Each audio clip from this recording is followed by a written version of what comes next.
आशा करते हैं कि आप और आपके परिवारजन सभी स्वस्थ होंगे। इसी कामना के साथ बढ़ते हैं आज के अद्भुत क्रमांक की ओर।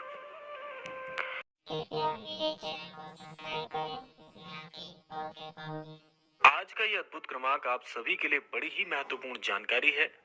जैसे कि आप सभी ने शीर्षक में पढ़ ही लिया होगा कि जीवन में कदम कदम पर हमारे साथ कुछ ऐसे विपरीत कार्य हो जाते हैं, जीवन में कुछ ऐसी अड़चने आ जाती हैं कि अपने प्रियजनों से, अपने जानने वाले, चाहने वालों से हमें धोखा और कई सारे ऐसे नकारात्मक तथ्य हमारे जीवन में जुड़ जाते हैं।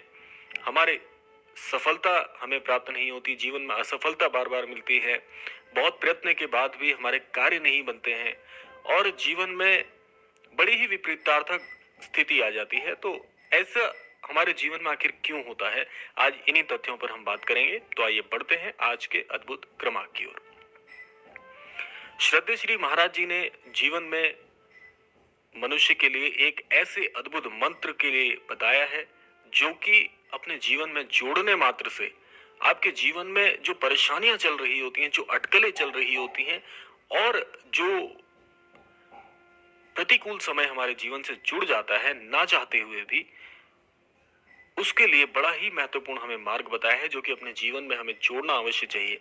देखिए, जिस सृष्टि में, जिस तरह में हम अपने जीवन का यापन कर रहे हैं, ये अपने आप में एक चमत्कार है। इस सृष्टि के रचयिता महाप्रभु जिन्होंने इस सृष्टि का निर्माण किया है, सुंदर कृति का निर्माण किया है, वे हमारे सभी पहलुओं को जानते हैं और शायद हमसे बहुत बेहतर जानते हैं। इसीलिए हमारे जीवन में वे प्रभावों को भेजते रहते हैं। अब अच्छे प्रभाव जब होते हैं तो हमारे जीवन में सब कुछ अच्छा चलता है, हम जिस भी कार्य पर हाथ रख देते हैं वह कार्य सफल ही होता है। ऐसा अद्भुत पल हमारे जीवन में आता है। लेकिन विपरीत जब हम इसके बात करते हैं कि जीवन में हम बहुत प्रयत्न कर रहे हैं, सफलता के लिए निरंतर प्रयास करते जा रहे हैं, बहुत कार्य करने के बावजूद भी प्रतिकूलता हमारे हाथ लगती है, सफल नहीं हो पाते हैं। तो ऐसा इसलिए होता है क्योंकि सब चीज, ये मनुष्य का जो जीवन है कर्म चक्र और कर्म बंधन पर आधारित है। अब एक कर्म चक्र और कर्म बंधन क्या है? देखिए, जैसे जैसे जीवन में आप कार्य करते हैं वैसा वैसा हमें फल प्राप्त होता है। अच्छे कर्म करते हैं तो अच्छे कर्मों का अच्छा फल, बुरे कर्म करते हैं तो बुरे कर्मों का बुरा फल, ये हमें अवश्य ही प्राप्त होता है। इससे कोई भी प्राणी बच नहीं सकता। अपने अच्छे भाग्य से आप नहीं बच सकते। आपने अच्छे कर्म किए हैं तो जीवन में अच्छे अनुभवों से आप स्वयं नहीं बच सकते। उसी प्रकार से बुरे कर्म करते हैं, चाहे हम कितना ही प्रयत्न कर लें, बुरे कर्मों का बुरा ही फल भोगना पड़ता है। लेकिन यहाँ पर अब समझने वाली बात यह है कि महाराज जी ने बड़ा ही अद्भुत मंत्र दिया है, बड़ा ही प्रिय मंत्र है जो कि मैं आपको कई क्रमांकों में बता चुका हूँ। श्री राम जी के नाम का जाप करना, श्री राम जी के नाम का भजन करना, ईश्वर का नाम जाप करना, भजन करने से, ईश्वर के नाम का सुमिरन करने से, ईश्वर को याद करने से, आध्यात्म की ओर बढ़ने से, ईश्वर को जानने से आपके जीवन में जितने भी बुरे कर्म आपने किए होंगे उन सभी का निवारण हो जाता है।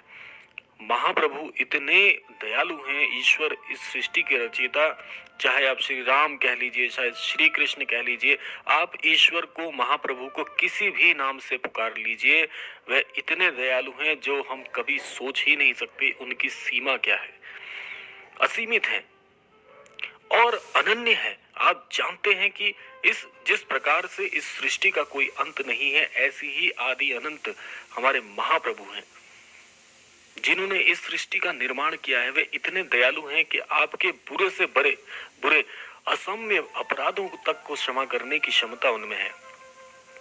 तो इसीलिए अब जो हम बीत चुका है, आप देखिए निवारण क्या है। अब मैं आपको निवारण की बात बता रहा हूं कि जिनके जीवन में सदैव असफलता ही हाथ लगती है, कितना प्रयत्न कर लिया हो, ये बहुतों की शिकायत है। ये क्रमांक आप सभी के लिए आज एक आशीर्वाद का काम कर सकता है। बहुतों के ये प्रश्न रहते हैं कि हम तो मेहनत बहुत करते हैं, हमने कोई कसर नहीं छोड़ी, ईश्वर का नाम दिन रात ले रहे हैं या अमुक कार्य के लिए भरसक प्रयास कर रहे हैं लेकिन असफल ही हो रहे हैं। तो ऐसा आपकी मेहनत जो है वह कभी खराब नहीं जाएगी, पहली बात।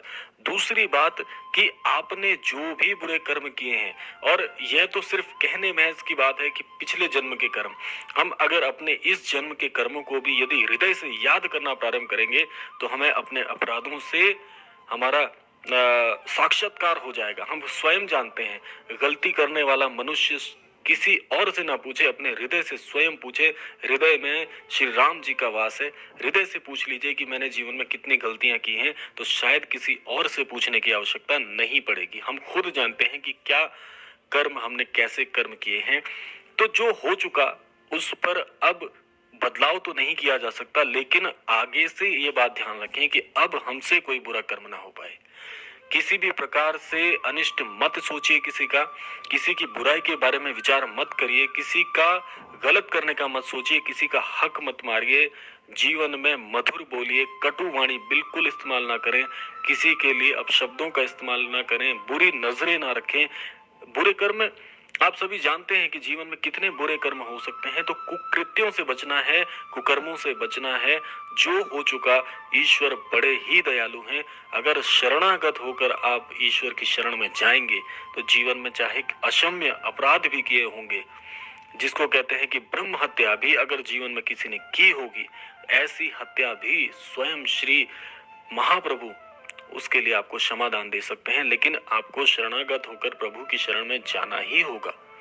अपने कर्मों को सुधारने के लिए आज स्वयं शपथ ले लीजिए, यह शपथ कर लीजिए कि जीवन में बुरा कर्म करना ही नहीं है। आज से आप इस बात को अपने मन में घर करा लीजिए कि गलत कर्म नहीं करेंगे, जो हो चुका उसे भूल जाएंगे, प्रभु की शरण में जाकर शरणागत बनेंगे। तो महाप्रभु इतने दयालु हैं कि आपके अपराधों को क्षमा कर देंगे। और अपराध जब क्षमा हो जाएंगे तो फिर से कर्म बंधन बनेगा, फिर से कर्म चक्र चलेगा। फिर आप जब अच्छे कर्म अपने जीवन में अब से जोड़ते चले जाएंगे तो वो पूंजी सकारात्मक होगी। जब चक्र घूमेगा तो आपने अच्छे कर्म किए होंगे, तो पुनः अच्छे कर्मों के फल के बाद फिर से पुनः चक्र अनुसार आपके जीवन में अच्छा ही समय आएगा। इसको कोई शक्ति, कोई ताकत काट नहीं सकती। ये इतना आसान हो जाएगा। बस इस बात को आपको समझना है कि कहीं ना कहीं तो इस जीवन में रुकेंगे। अगर बुरे कार्य ही कर रहे हैं तो एक ना एक दिन आपका अंतर्मन ही आपको इस बात के लिए कठोरता पूर्वक कहेगा कि अब कितना और बुरा करोगे भाई, कहीं तो रुकना होगा। तो वो कहीं आज से शुरू करिए, अभी से शुरू करिए। बुरे कर्मों का आज से ही अंत कर दीजिए। स्वयं यह इच्छा शक्ति से अपने आप को पुकारे कि नहीं, बस अब जीवन में रुक जाना है और सदैव ईश्वर का नाम जाप करना है, ईश्वर का भजन करना है, प्रभु श्री राम जी के नाम का जाप करना है। महाराज जी ने यूं ही श्री राम जी के नाम को महामंत्र नहीं कहा है। गूढ़ता के साथ जीवन में इस बात को झांक कर देखिए। प्रभु श्री राम जी के नाम में इतनी शक्ति है, इतना बल है, इतना वेग है कि आपके जीवन में संभाले नहीं संभलेगी। इतनी सफलताएं मिलेंगी, इतना अद्भुत जीवन में सब कुछ हो जाएगा कि संभाले नहीं संभाल पाएंगे। ये बात याद रखिएगा। तो यह क्रमांक आज मुख्यतः इसी विषय पर आधारित है कि जीवन में बस बुरे कर्मों से आज से, अभी से बस इसको छोड़ दीजिए। सारे विकारों को दूर करने की क्षमता मनुष्य के अंदर है। अंतर मन में आपके ईश्वर का वास है। आप कम नहीं हैं, ईश्वर के अंश हैं। और ईश्वर के अंश हैं तो आपके अंदर उतनी ही सामर्थ्य है जितनी महाप्रभु के अंदर है। सामर्थ्य से ही व्यक्ति बलवान बनता है, सामर्थ्य से ही मनुष्य जो है गिर जाता है। इसीलिए अपने सामर्थ्य को जागृत करिए। आज से आप कर सकते हैं। जीवन में आपसे ज्यादा आगे कोई नहीं बढ़ सकता। और एक बात मैं आपको याद दिला दूं कि जीवन में परिवर्तन स्वयं और स्वयं आप ही कर सकते हैं। आपका स्वयं का हाथ थामकर चलने की क्षमता आपके अंदर है। आज से, अभी से उठिए और जीवन में जागृत होकर आगे बढ़कर देखिए। अगर कुछ दिन का प्रयास आप करके देखें, श्री राम जी के नाम में इतना बल है कि आपको 5वें दिन से, 4 दिन आप स्वयं प्रयास करके देखिए, 5वें दिन से स्वयं आपका अंतर्मन आपको आगे लेकर जाएगा। ये बात मैं पूर्ण रूप से दावे से कह सकता हूँ। लेकिन 4 दिन का सामर्थ्य तो करके देखिए, आपसे कहेगा इतनी शक्ति स्वयं आपके अंदर है। आप कम नहीं है। जीवन में आगे बढ़ के तो देखिए, इस जीवन की कद्र करके देखिए। जीवन बहुत अनमोल है। इस जीवन में आदमी रंक से राजा बन सकता है, राजा से रंक भी बन सकता है।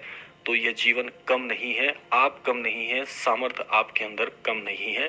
तो जागृत हो जाइए। आज से, अभी से स्वयं को कम मत आंकना प्रारंभ करिए। स्वयं ये सोचिए कि अपने जीवन में एक दिन ऐसा नाम कमाऊंगा ईश्वर की कृपा से कि सब मेरे नाम का उदाहरण देंगे। तो ऐसा कुछ करिए।